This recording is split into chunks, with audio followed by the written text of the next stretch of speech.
Halo, selamat pagi, siang, sore, atau malam ketika kalian menonton video ini. Di video kali ini saya akan membahas kelebihan dan kekurangan Honda Forza 250 2019. Sebelum ini saya sudah mengulas motor ini dari segi desain dan spesifikasi, ergonomi, dan juga test ride. Nah, bagaimana sih opini saya mengenai motor ini dari segi kelebihan dan kekurangannya? Simak videonya sampai selesai ya. Oh ya, biasanya saya membahasnya dari kelebihan dulu, baru kekurangan.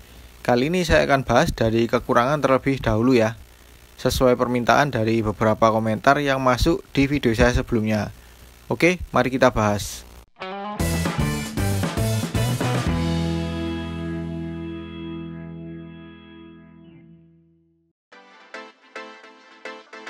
Yang pertama adalah tempat duduk. Nah, tempat duduk Honda Forza 250 ini sebenarnya secara dimensi sangat memadai untuk menopang area pantat. Namun sayangnya untuk tekstur busanya meskipun dia tebal, karakternya kaku. Jadi kalau dipakai berkendara dengan waktu yang lama akan terasa sekali kakunya. Kebetulan unit yang saya ulas ini sudah dimodifikasi dengan yang lebih nyaman, jadi lebih baik. Kekurangan yang kedua adalah suspensi. Suspensi Honda Forza ini juga sama halnya dengan tempat duduknya, kaku. Melewati jalan yang tidak rata atau melewati polisi tidur itu sangat terasa guncangan motornya. Tapi enaknya suspensi seperti ini jika dipakai bermanuver lebih stabil. Namun nggak bisa dipakai nyaman-nyamanan. Dipakai boncengan pasti yang dibonceng akan mengeluh keras. Kekurangan ketiga yaitu dimensi.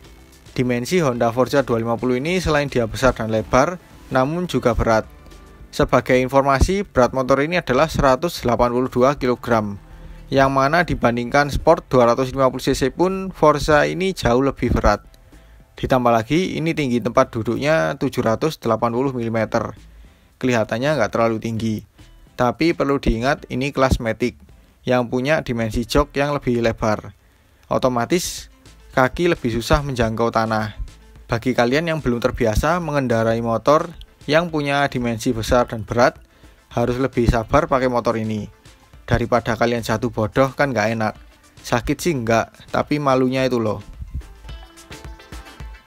Kekurangan yang keempat yaitu tempat penyimpanan. Untuk tempat penyimpanan Honda Forza ini juga ada kekurangan di bagian depan. Karena untuk lacinya hanya ada satu di sebelah kiri. Sayang sekali sebelah kanannya tidak dipakai untuk laci juga. Padahal untuk keylessnya sudah di tengah. Lalu untuk pengait barang bawaan juga tidak ada. Ini sih memang umum untuk di kelasnya. Jadi lebih repot saja sih. Dan karena di bawahnya juga ada tangki bahan bakar, membuat dek tidak rata. Ini juga sedikit menyulitkan kita menaruh tas ransel karena posisinya lebih tinggi. Tas ransel lebih mudah jatuh dan bisa jadi menyulitkan stang ketika berbelok. Satu lagi di bagian power outlet masih harus memakai adapter tambahan.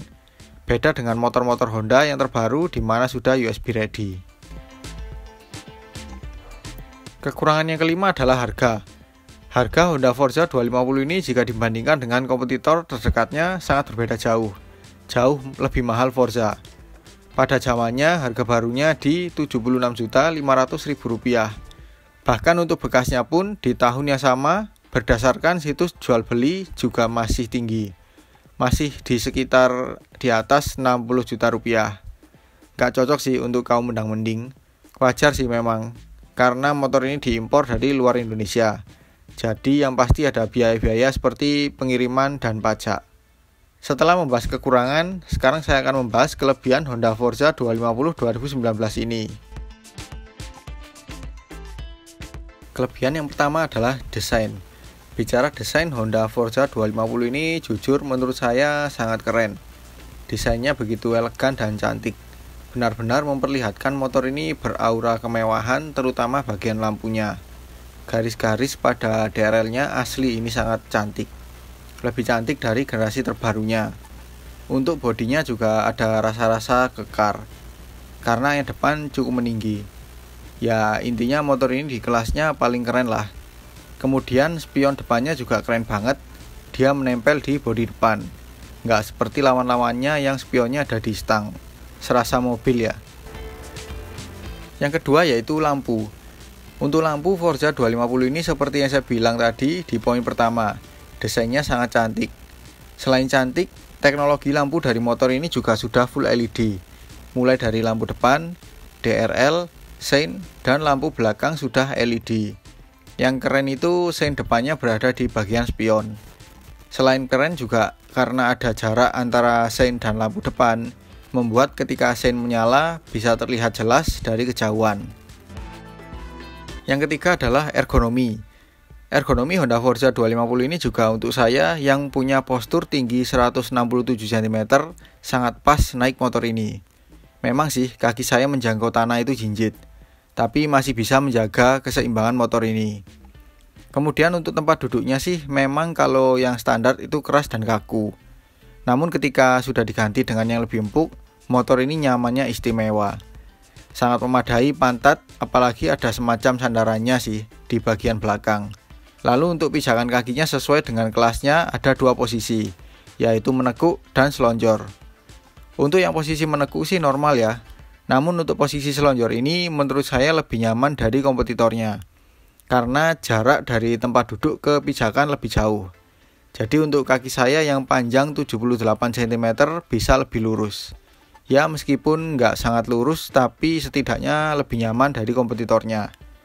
Posisi stangnya juga nggak terlalu tinggi, tangan jadi lebih santai dan lebih mudah mengendalikan motornya.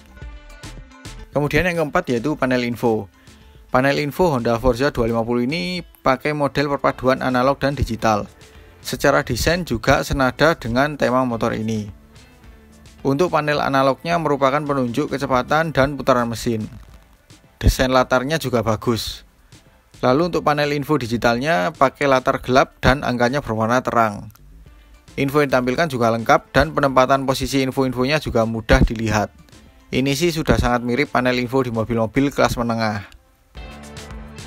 Fitur di Honda Forza 250 ini juga menurut saya cukup baik dibanding kompetitornya. Yang pertama paling menonjol adalah windshield yang bisa diatur ketinggiannya secara elektrik. Sangat simpel dan mudah dioperasikan terutama ketika sedang berjalan. Untuk yang lainnya sih normal ya. Ada ABS, traction control, dan keyless.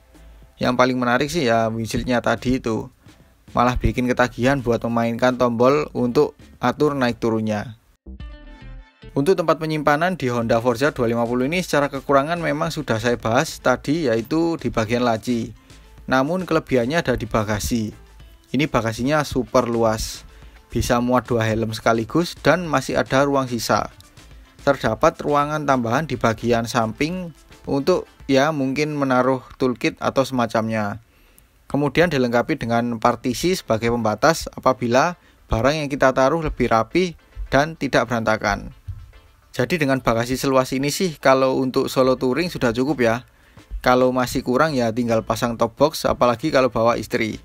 Bisa untuk bersandar juga. Lalu yang ketujuh adalah mesin. Nah untuk mesin Honda Forza 250 ini bagi saya adalah mesin yang punya karakter lebih cocok untuk saya. Karena yang paling saya suka adalah respon tenaga mesinnya ketika bergerak dari posisi diam. Nggak perlu buka gas dalam-dalam, motor sudah bisa melaju. Enak banget apalagi dipakai menanjak. Nggak ada rasa kinerja mesinnya terlalu keras. Ya memang sih untuk tenaga atasnya nggak spesial, tapi bagi saya lebih enak karakter seperti ini. Torsi lebih nendang, otomatis putaran mesin tidak terlalu tinggi, dan membuat konsumsi bahan bakar lebih irit. Oke, mungkin seperti itu saja ya penjelasan saya mengenai kelebihan dan kekurangan Honda Forza 250 2019. Kalau saya nilai dari 1 sampai 10, saya beri nilai 8. Sebenarnya motor ini hampir sempurna untuk saya. Namun ada beberapa yang harus dimodifikasi lagi, terutama dari segi kenyamanan. Selebihnya sih sudah oke. Mungkin itu saja ya pembahasan kali ini. Kalau suka dengan video ini jangan lupa di like. Apabila ada pertanyaan, kritik atau saran silahkan komen di bawah. Share ke sosial media kalian apabila video ini bermanfaat. Subscribe untuk mengikuti video terbaru dari saya. Tekan tombol loncengnya untuk mendapatkan notifikasi video terbaru dari saya. Follow juga Instagram, TikTok, dan Facebook saya di @mosobibi. Terima kasih telah menonton dan sampai jumpa di video selanjutnya.